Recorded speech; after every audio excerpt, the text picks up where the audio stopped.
सत श्री अकाल, वाहिगुरू खालसा वाहिगुरू फतेह। लाइव तुसीं देख रहे हो करनाल दे गुरुद्वारा भाई लालो जी तो जिथे गुरुद्वारा दी साबका कमेटी ने अज एक गुरुद्वारा साहब बोर्ड लगा दिता गया है कि गुरुद्वारा साहब की बिल्डिंग तोड़ने में विवाद चल रहा है। साबका कमेटी ने इल्ज़ाम लगाया है कि गुरुद्वारा साहब की मौजूदा प्रबंधक कमेटी संगत का पैसा खान ली इस बनी हुई चंगी अच्छी बिल्डिंग में बनाई हुई बिल्डिंग तोड़ रहे हैं, जिसके विरोध गुरुद्वारा भाई लालो जी के बाहर 2 दिन तो लगातार धरना चल रहा है। ये लाइव तुसीं देख रहे हो करनाल के गुरुद्वारा भाई लालो जी कैथल करनाल तो बाहर, जिथे साबका प्रधान साबका कमेटी गुरुद्वारा साहब के गेट के अगे धरना लगा बैठी हुई है, पर मौजूदा कमेटी हाले तक इतने पहुंची नहीं। ये लाइव तुसीं देख रहे हो गुरुद्वारा भाई लालो जी करनाल तो।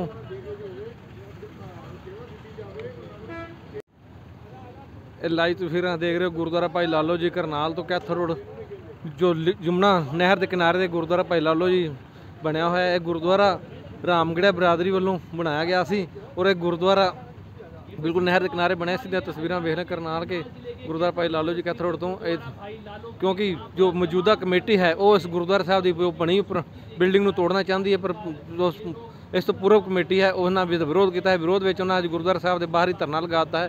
इन्होंने तस्वीरों ज़्यादा शेयर करो बनो रहो, होर इन्होंने साढ़े नाल जुड़े संगतां नाल गलबात करना चाहेंगे। खालसा वाहिगुरू जी फतेह। गुरुद्वारा भाई लालो जी कैथल रोड करनाल धरना देने का साडा सब तो पहला कारण ये है कि ये पुरातन बिल्डिंग जो बड़ी पुरानी बनी हुई है 1970 की बनी हुई है, उसको तोड़ने के लिए इन्होंने अपने आप ही बगैर किसी की सहमति से, बगैर यहाँ इलाका निवासियों की सहमति के बगैर, संगत की सहमति के बगैर, किसी मेंबर की सहमति के बगैर इन्होंने तोड़ना शुरू कर दिया है। और आप बिल्डिंग का हालात देख सकते आगे शेड बना हुआ था जहाँ संगत आके बैठी थी, वहाँ बैठने के लिए धूप में बड़ी दिक्कत होती है। जब कोई प्रोग्राम यहाँ होता है तो संगत के बैठने के लिए कोई जगह नहीं है। आप बिल्डिंग का रूप देखो, कैसे इन्होंने दरवाजे तोड़ रखे हैं, कैसे ईंटें लगी हुई हैं और किस तरह का माहौल बनाया हुआ है। तो हमारा ये मत है कि हमने पुरातन बिल्डिंग नहीं तोड़नी। अगर इन्होंने बिल्डिंग बनानी है तो नक्शा बनाया जाए और नक्शे को यहाँ उसका मॉडल लगाया जाए और किसी भी महात्मा के देख रेख में, जैसे डेरा कार सेवक महात्मा होता है उनके, क्योंकि उनका तजर्बा होता है, उनकी देख रेख में शुरू किया जाए। उनकी शर्म भी होती है और वहाँ उस टाइम कोई भी ऐसा मतलब एलिमेंट ऐसा नहीं कर पाता कि जो संगत के उसमें ना चले, अनुसार ना चले। तो हम चाहते हैं कि यहाँ इलाका निवासियों से सलाह करके, जो पुरातन कमेटी है उससे सलाह करके आपस में जो एक 13/4/2016 को फैसला हुआ था उसके अनुसार सारा काम किया जाए और 6 साल का हिसाब दिया जाए।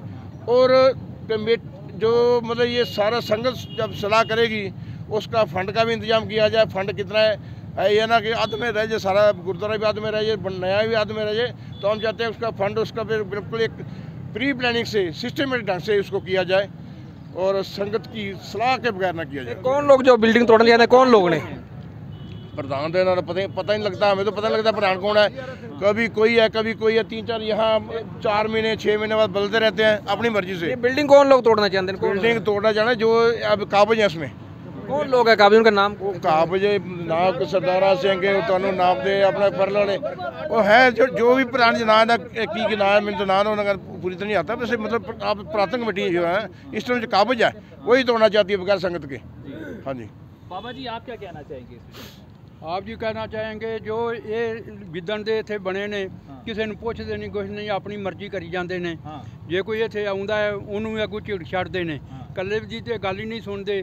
आ जिहड़ी कलोनी है इन्हां दे विचों कोई इन्हां मैंबर नहीं लिया, कोई कुछ नहीं किया, कोई संगत सारी आउंदी है, किसी ने पुछदे नहीं, अपनी करी जाते हैं।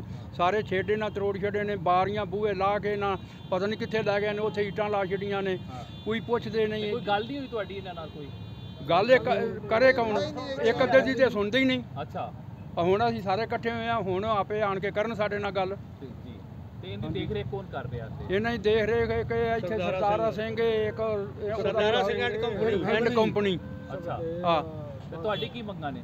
ਸਾਡੀਆਂ ਇਹ ਮੰਗਾਂ ਨੇ, ਇੱਕ ਤੇ ਬਿਲਡਿੰਗ ਨਾ ਤਰੋੜੀ ਜਾਏ, ਦੂਜਾ ਇਹ ਪਹਿਲੇ ਮੈਂਬਰ ਜਿਹੜੇ ਇੱਥੇ ਸਾਡੇ ਵਿੱਚ ਮੈਂਬਰ ਨੇ ਉਹਨਾਂ ਦੇ ਵਿੱਚ ਉਹਨਾਂ ਨੂੰ ਪੁੱਛਿਆ ਜਾਏ, ਸਾਰੀ ਸੰਗਤ ਇਕੱਠੀ ਕਰਕੇ ਸਾਰੀ ਕਮੇਟੀ ਬਣੇ ਤੇ ਸਾਰਾ ਹਿਸਾਬ ਦਿੱਤਾ ਜਾਏ 6 ਸਾਲ ਦਾ। ਅੱਛਾ, ਤੇ ਸਾਥੋਂ ਹਿਸਾਬ ਲਿਆ ਜਾਏ ਜੋ 2 ਸਾਲ ਕੀਤੀ ਹੈ। ਅੱਛਾ ਤੇ ਫਿਰ ਅਗਲਾ ਕੰਮ ਫਿਰ ਹੋਵੇ। ਬਾਬਾ ਸੁੱਖਾ ਸਿੰਘ ਜੀ ਦੀ ਅਗਵਾਈ ਨਾਲ ਕੋਈ ਹਾਂ, ਹੋਇਆ ਬਾਬਾ ਸੁੱਖਾ ਸਿੰਘ ਨੇ ਆਣ ਕੇ ਇਹਨਾਂ ਨੂੰ ਸਹਿਮਤੀ ਨਾਲ ਇਹਨਾਂ ਨੇ ਕਿਹਾ ਸੀ ਕਿ ਹੁਣ 2 ਸਾਲ ਇਹਨਾਂ ਨੂੰ ਕਰਨ ਦਿਓ। ਉਹ ਚਾਬੀਆਂ ਇਹਨਾਂ ਨੂੰ ਸਾਥੋਂ ਲੈ ਕੇ ਇਹਨਾਂ ਪ੍ਰਧਾਨ ਜੀ ਤੋਂ ਚਾਬੀਆਂ ਲੈ ਕੇ ਉਹਨਾਂ ਨੂੰ ਦੇ ਗਏ ਨੇ। ਉਦੋਂ ਮਗਰੋਂ ਇਹ ਕੁਝ ਪੁੱਛਦੇ ਹੀ ਨਹੀਂ। 6 ਸਾਲ ਹੋ ਗਏ ਨੇ। 6 ਸਾਲ ਹੋ गए ने। आप इस वीडियो को शेयर अवश्य कर दीजिएगा। ये बिल्डिंग को तुड़वाने की जो तोड़ने की जो बात है वो यहाँ पर ਸੋ ਦੂਜੇ ਪਾਸੇ ਲਾਈਵ ਤੁਸੀਂ ਦੇਖ ਰਹੇ ਹੋ ਕਰਨਾ ਦੀਆਂ ਸੰਗਤਾਂ ਸਿੱਖ ਸੰਗਤਾਂ ਗੁਰਦੁਆਰਾ ਭਾਈ ਲਾਲੋ ਜੋ ਕਾਫੀ ਕੱਟੀਆਂ ਹੋਈਆਂ ਨੇ। ਜੋ ਬਿਲਡਿੰਗ ਸਾਨੂੰ ਟੁੱਟ ਗਈ ਹੈ, ਬਿਲਡਿੰਗ ਵਿੱਚ ਖਿੜਕੀ ਪਾੜ ਦਿੱਤੀ ਗਈ ਹੈ। ਦੂਜੇ ਪਾਸੇ ਸਾਡੇ ਤਾਂ ਸਾਬਕਾ ਪ੍ਰਧਾਨ ਲਖਵਿੰਦਰ ਸਿੰਘ जुड़े, उन्होंने ਗੱਲਬਾਤ करना चाहेंगे। सन 1970 से लेके बाबा खजान सिंह जी यहाँ बैठे थे। गुरुद्वारे की जगह उन्होंने बनाई थी। हमारे पुरातन बुजुर्ग, हमारा दादाजी की डेथ हो गई है, हमारे फादर की डेथ हो गई है, उनके साथ के जो बुजुर्ग थे बाबा खजान सिंह भी की भी डेथ हो गई है, वो भी चले गए हैं।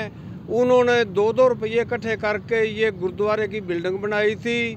उस टाइम की बिल्डिंग बनी हुई है। उसके बाद हमारे पास ये 2014 से 16 तक सेवा आई।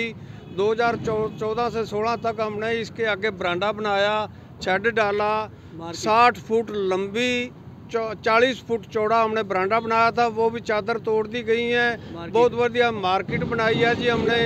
20-20.5 लाख रुपया जमा है, वो हमने बाबा सुखा सिंह जी के पास दे रखा है FD करवा के। वो भी उनके पास हैं। इनका 6 साल का कोई हिसाब नहीं है, कोई कुछ नहीं है। ये आए 3 महीने बाद ये प्रधान बदल देते हैं। इन्होंने हमारे को ये रखा था कि 3 महीने बाद नहीं, ये तुम्हारे को 2 मेंबर रखे हैं, 3 मेंबर रखे थे हमारी कमेटी के। इन्होंने किसी को नहीं पूछा कि इन कमेटी को बुलाएंगे या इन कमेटी के साथ सहमति करेंगे। 2 साल बाद हम गए इनके पास, पूछा भाई तुम 2 साल हो गए ने, उसका हिसाब किताब दो। हमने आपको हिसाब दिया था, हमने कहा था पैसे। ये 20 लाख रुपया मांगना चाह रहे हैं। हर टाइम बाबा सुखा सिंह के पास जाते हैं, बाबा जी हमारे को पैसे दो, पैसे दो। इनके पास 6 साल के पैसे हैं जो वो कहाँ गए? वो पैसे तो दो। बिल्डिंग तो तोड़नी शुरू कर दी, पैसे कहाँ? बिल्डिंग बनेगी किस बात से? वो 6 साल के पैसे दो, इकट्ठे करो, हम भी देते हैं। 20 लाख दे देंगे। ਮੌਜੂਦਾ ਕਮੇਟੀ ਦਾ ਤੁਹਾਡੇ ਇਹ ਆਰੋਪ ਲਗਾਉਂਦੀ ਕਿ ਤੁਹਾਡੇ ਕੋਲ 25 ਲੱਖ ਹੈ ਗੁਰਦੁਆਰਾ ਸਾਹਿਬ ਦੇ ਜੋ ਤੁਸੀਂ ਬੈਂਕ 'ਚ ਆਪਣੇ ਨਾਮ ਜਮ੍ਹਾਂ ਕਰਾਇਆ ਹੋਇਆ ਹੈ। 20 ਲੱਖ ਰੁਪਈਆ ਮੌਜੂਦਾ ਕਮੇਟੀ ਦਾ ਸਾਡੇ ਕੋਲ। ਅਸੀਂ ਉਹਨਾਂ ਦੇ ਆਖਾਂਗੇ ਉਹਨਾਂ ਕੋਲ 2 ਕਰੋੜ ਹੈ, ਉਹ ਦੇ ਦੇਣਗੇ। वो 2 करोड़ है, ਅਸੀਂ ਆਖਾਂਗੇ ਉਹਨਾਂ ਨੂੰ 2 करोड़ है। वो हमारे पास तो एक पैसे का हिसाब है, लिखत में है। इस तरह कोई थोड़ी हो जाएगा कि इल्जाम ला देंगे। हमारे पास तो एक पैसे का हिसाब है। 2 साल का, ये 6 साल का हिसाब दो। हमने तो बाबा सुखा सिंह को हिसाब दिया था उसी टाइम ही, चाबियां भी दी थी, हिसाब भी दिया था। बाबा जी ये पैसे हैं, ये चाबियां हैं, लो आप जिनको मर्जी दे दो। उन्होंने दे दिया हिसाब करके, एक पैसे का हिसाब है हमारे पास। जी आप बताएं। वाहेगुरु जी का खालसा, वाहेगुरु जी की फतेह। साध संगत जी, ये जो गुरुद्वारा भाई लालो है, ਇਹਦੀ ਇੱਕ ਕਮੇਟੀ ਪਿਛਲੇ 6 ਸਾਲ ਤੋਂ ਬਣੀ ਹੈ, ਜਿਹੜੀ ਕਿ ਬਿਲਕੁਲ ਫਰਾਡੀ ਕੰਪਨੀ ਹੈ। ਔਰ ਉਹਨਾਂ ਨੇ ਕਦੀ ਵੀ ਕਿਸੇ ਨੂੰ ਹਿਸਾਬ ਕਿਤਾਬ ਨਹੀਂ ਦਿੱਤਾ। 1 ਮਹੀਨੇ ਦਾ ਕਮ ਸੇ ਕਮ 2 ਲੱਖ ਰੁਪਈਆ ਇਹਨਾਂ ਨੂੰ ਆਮਦਨ ਹੈ, ਜਿਹੜੀ ਕਿ 6 ਸਾਲ ਵਿੱਚ 1 ਕਰੋੜ 44 ਲੱਖ ਰੁਪਏ ਬਣਦੀ ਹੈ। ਅਸੀਂ ਇਹ ਕਮੇਟੀ ਜਿਹੜੀ ਪੁਰਾਣੀ ਹੈ 3-4-16 ਤੋਂ ਪਹਿਲੇ ਜਿਹੜੀ ਕਮੇਟੀ ਸੀ, ਉਹ ਇਹਨਾਂ ਕੋਲੋਂ ਅੱਜ ਹਿਸਾਬ ਮੰਗ ਰਹੀ ਹੈ। ਅਸੀਂ ਪਿਛਲੇ 2 ਦਿਨ ਤੋਂ ਇਸ 'ਤੇ ਧਰਨੇ 'ਤੇ ਬੈਠੇ ਹੋਏ ਹਾਂ ਤਾਂ ਕਿ ਸਾਨੂੰ ਇਨਸਾਫ ਮਿਲ ਸਕੇ। ਇਹ ਸਾਨੂੰ ਇਨਸਾਫ ਨਹੀਂ ਦੇ ਰਿਹਾ।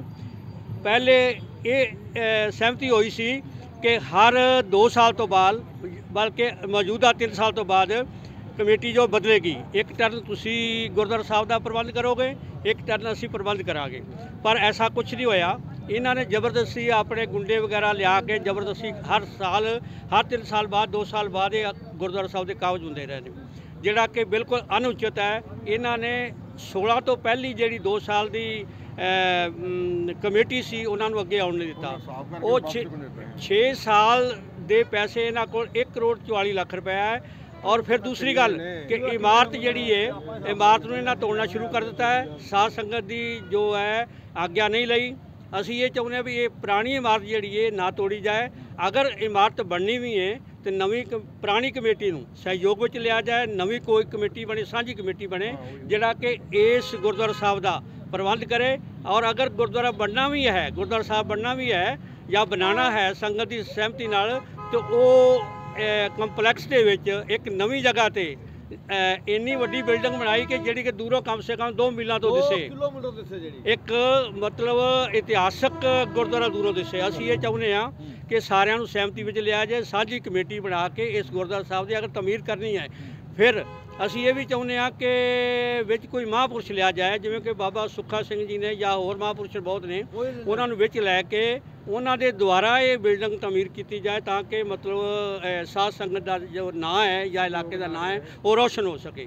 ਪਰ ਇਹਦੇ ਵਿੱਚ ਇਹ ਹੈ ਕਿ ਪਹਿਲੀ ਤਾਂ ਬਿਲਡਿੰਗ ਨਾ ਤੋੜੀ ਜਾਏ, ਦੂਸਰਾ ਇਹ ਆਪਣਾ ਹਿਸਾਬ ਕਿਤਾਬ ਦੇਣ, ਤੀਸਰਾ ਕਮੇਟੀ ਸਾਂਝੀ ਬਣੇ ਜੋ ਕਿ ਇਹਦਾ ਪ੍ਰਬੰਧ ਚਲਾਏ। ਅਸੀਂ ਇਹ ਚਾਹੁੰਦੇ ਹਾਂ।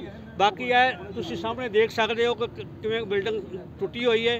ਅੱਗੇ ਕਮ ਸੇ ਕਮ 2 ਲੱਖ ਰੁਪਈਆ ਲਾ ਕੇ ਅਸੀਂ ਇਹਦਾ ਸ਼ੈੱਡ ਬਣਾਇਆ ਸੀ, ਹਜ਼ਾਰਾਂ ਸੰਗਤ ਥੱਲੇ ਬੈਠਦੀ, ਉਹ ਸ਼ੈੱਡ ਤੋੜ ਕੇ ਪਤਾ ਨਹੀਂ ਇਸ ਤਰ੍ਹਾਂ ਬਣਾਤਾ ਹੈ ਜਿਵੇਂ ਕਿ ਮਤਲਬ ਇੱਕ ਘਰ ਦੀ ਬਿਲਡਿੰਗ ਹੋਵੇ। ਘਰ ਦੀ ਬਿਲਡਿੰਗ ਕਰੋੜਾਂ ਔਰ ਕਰੋੜਾਂ ਰੁਪਈਆ ਇਹਨਾਂ ਕੋਲ ਜਮ੍ਹਾਂ ਹੈ, ਜਾਂ ਉਹਨਾਂ ਦਾ ਹਿਸਾਬ ਦੇਣ, ਉਹਨਾਂ ਦਾ ਸਾਡੇ ਕੋਲੋਂ ਹਿਸਾਬ ਲੈਣ।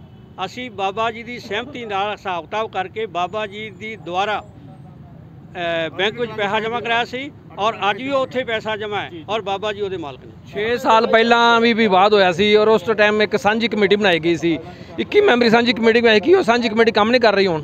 ਹਾਂਜੀ, ऐसा है कि ਸਾਂਝੀ ਕਮੇਟੀ ਅੱਜ ਤੱਕ ਅਸੀਂ ਨਾ ਦੇ ਦੇਖੀ ਹੈ। 6 ਸਾਲ ਮੇਰੇ ਖਿਆਲ 14 ਸਾਲ ਮੈਨੂੰ ਵੀ ਇੱਥੇ ਆਉਂਦਿਆਂ ਨੂੰ ਹੋ ਗਏ ਨੇ, ਅਸੀਂ ਸਾਂਝੀ ਕਮੇਟੀ ਨਹੀਂ ਦੇਖੀ। ਉਹ 3, 4, 16 ਤੋਂ ਬਾਅਦ ਜਿਹੜੀ ਕਮੇਟੀ ਬਣੀ ਹੈ ਉਹ ਸਰਦਾਰਾ ਐਂਡ ਕੰਪਨੀ ਹੈ, ਸਿਰਫ 2 ਬੰਦੇ ਨੇ ਉਹ 'ਚ। ਸਾਨੂੰ ਅੱਜ ਤਾਈਂ ਅਸੀਂ ਕੋਈ ਬੰਦਾ ਨਹੀਂ ਉਹਨਾਂ 'ਚ ਵੇਖਿਆ ਜਿਹੜਾ ਕਿ ਇੱਥੇ ਮੱਥਾ ਟੇਕਣ ਆਇਆ ਹੋਵੇ ਜਾਂ ਇਸ ਕੰਮ ਵਿੱਚ ਆਣ ਕੇ। ਸਾਂਝੀ ਕਮੇਟੀ 'ਚ ਇਹਨਾਂ ਨੇ ਕਿਸੇ ਨੂੰ ਨਹੀਂ ਬੁਲਾਇਆ, ਕਿਸੇ ਨੂੰ ਇਹਨਾਂ ਕਮੇਟੀ ਦੇ ਅੰਡਰ ਨਹੀਂ ਰੱਖਿਆ, ਕੋਈ ਇਹਨਾਂ ਨੇ ਸਲਾਹ ਨਹੀਂ ਲਈ। ਉਹ ਜੇ ਕਮੇਟੀ ਵਾਲੇ ਨੂੰ ਕੋਈ ਬੁਲਾਏਗਾ ਤਾਂ ਕੋਈ ਆਵੇਗਾ, ਜੇ ਕਮੇਟੀ ਵਾਲੇ ਨੂੰ ਬੁਲਾਏਗਾ ਤਾਂ ਆਵੇਗਾ ਕੌਣ? ਕੋਈ ਸੂਚਨਾ ਨਹੀਂ ਦਿੰਦੇ। ਇਹ ਰਜਿਸਟਰਡ ਕਮੇਟੀ ਹੈ, ਰਜਿਸਟਰਡ ਕਮੇਟੀਆਂ, ਦੋਵੇਂ ਰਜਿਸਟਰਡ ਕਮੇਟੀਆਂ। ਅਗਰ ਸਾਂਝੀ ਕਮੇਟੀ ਰਜਿਸਟਰਡ ਹੈ ਪਰ ਕਮੇਟੀ ਰਜਿਸਟਰਡ ਨਹੀਂ ਹੈ। ਉਹ ਤੇ ਬਾਬਾ ਜੀ ਨੇ ਆ ਕੇ ਉਦੋਂ ਬਣਾ ਗਿਆ, ਸਾਰਿਆਂ ਬਣਾ ਕੇ। ਤੁਸੀਂ ਵਿੱਚ ਹੀ ਸੋ ਕਮੇਟੀ ਬਣਾਉਣ 'ਚ, ਤੁਸੀਂ ਕਿਹੜਾ ਬਾਹਰ ਸੋ? ਸਰਦਾਰ ਲਖਵਿੰਦਰ ਸਿੰਘ ਵਾਲੀ ਕਮੇਟੀ ਰਜਿਸਟਰਡ ਸੰਤ ਜੀ ਇਹ ਵਿੱਚ ਸਨ। आप साथ की साथ शेयर अवश्य कर दीजिएगा जी। आप बताइए क्या कहना चाहेंगे? ਇਹਨਾਂ ਤਸਵੀਰਾਂ ਜਰਾ ਸ਼ੇਅਰ ਕरें। ਧਰਨੇ ਨੂੰ ਦਿੱਤੇ 2 ਦਿਨ ਹੋ ਗਏ ਨੇ ਜੀ, ਕੱਲ ਦਾ ਧਰਨਾ ਜਾਰੀ ਹੈ। ਕਿੰਨੇ ਦਿਨ ਧਰਨਾ ਰਹੇਗਾ? ਹੋਰ ਧਰਨਾ ਜਦ ਤੱਕ ਰਹੇਗਾ ਜਦ ਤੱਕ ਇਹ ਹਿਸਾਬ ਕਿਤਾਬ ਨਹੀਂ ਦਿੰਦੇ ਜਾਂ ਸਾਡੇ ਨਾਲ ਆ ਕੇ ਗੱਲ ਹੀ ਕਰਦੇ, ਧਰਨਾ ਜਾਰੀ ਰਹੇਗਾ। ਸਾਡੀਆਂ ਮੰਗਾਂ ਇਹ ਨੇ ਕਿ ਇਹ ਪੁਰਾਤਨ ਬਿਲਡਿੰਗ ਨੂੰ ਨਾ ਛੋੜੇ, ਇਸ ਬਿਲਡਿੰਗ ਨੂੰ ਤੋੜਨ ਦੇ ਨਾਲ ਸੰਗਤ ਵਿੱਚ ਬੜਾ ਰੋਸ਼ ਹੈ। आप इस वीडियो को दोस्तों साथ ही साथ ਇਹ ਤਸਵੀਰਾਂ ਤੁਸੀਂ ਵੇਖ ਰਹੇ ਹੋ ਕਰਨਾਲ ਦੇ ਗੁਰਦੁਆਰਾ ਭਾਈ ਲਾਲੋ ਜੀ ਤੋਂ। ਇਹਨਾਂ ਤਸਵੀਰਾਂ ਜਰਾ ਸ਼ੇਅਰ ਕਰੋ, ਬਣੇ ਰਹੋ ਕਰਨਾਲ ਪਾਸਟ ਨਿਊਜ਼ ਦੇ ਪਲਿੰਦਰ ਸਿੰਘ ਸੱਗੂ ਦੇ ਨਾਲ।